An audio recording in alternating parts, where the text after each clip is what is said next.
Assalamualaikum warahmatullahi wabarakatuh. Stutterheim kemudian melihat bahwasanya di samping ada konsepsi mengenai kuil-kuil di India, dia juga melihat adanya konsepsi pemujaan roh nenek moyang pada candi-candi yang ada di Indonesia.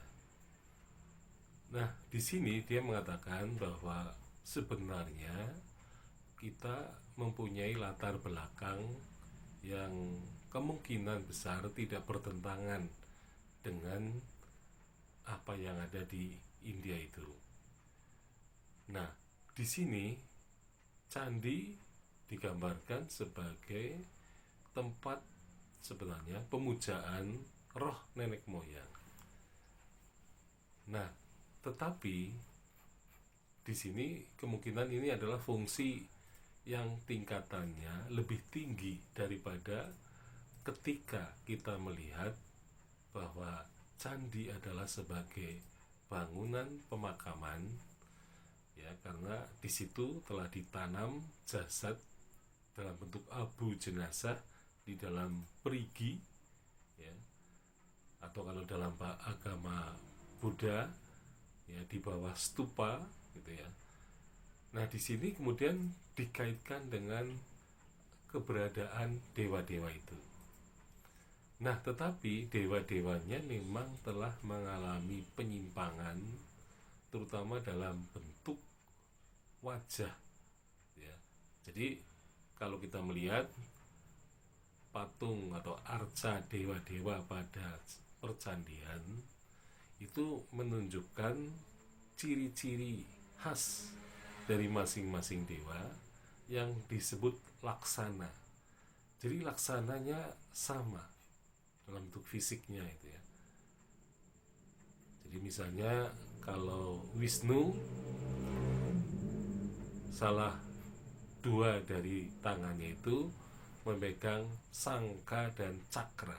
Jadi ini termasuk ciri khasnya, ya. Kalau Brahma misalnya ada dua tangannya, ada kendi dan aksamala, yaitu tasbih, gitu ya. Jadi ini ciri-ciri khasnya memang ada, gitu ya. Tetapi yang berbeda adalah wajahnya. Jadi wajah arca pada bangunan suci di Indonesia ini wajahnya disesuaikan dengan wajah nenek moyang yang di sini diduga adalah para raja atau bisa para pendeta, bisa juga keluarga raja. Nah, wajahnya ini adalah wajah nenek moyang. Nah, berarti memang candi-candi di Indonesia itu telah terjadi semacam, ya, katakanlah percampuran. Di satu sisi ada fungsi sebagai kuil, ya, tetapi juga ada fungsi sebagai pemakaman.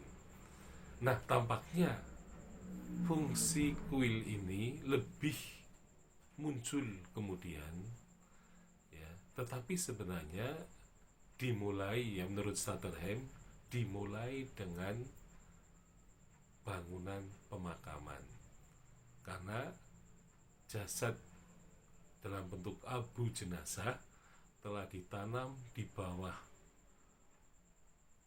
ya, lingga yoni, yaitu di dalam perigi atau di bawah stupa, ya, dari bangunan candi Buddha. Jadi kalau Hindu di bawah lingga yoni, yaitu di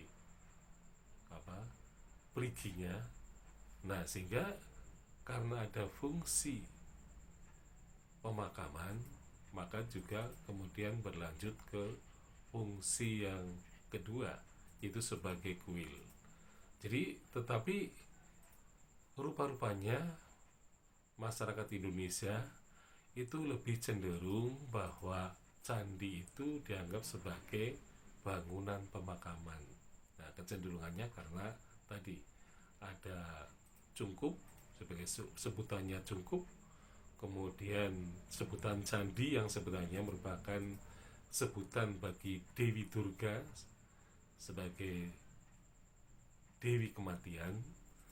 Nah, kemudian juga ada penanaman abu jenazah di dalam perigi, sehingga menguatkanlah bahwa candi itu adalah bangunan pemakaman. Dan rupa-rupanya hal itu juga disokong oleh Stutterheim.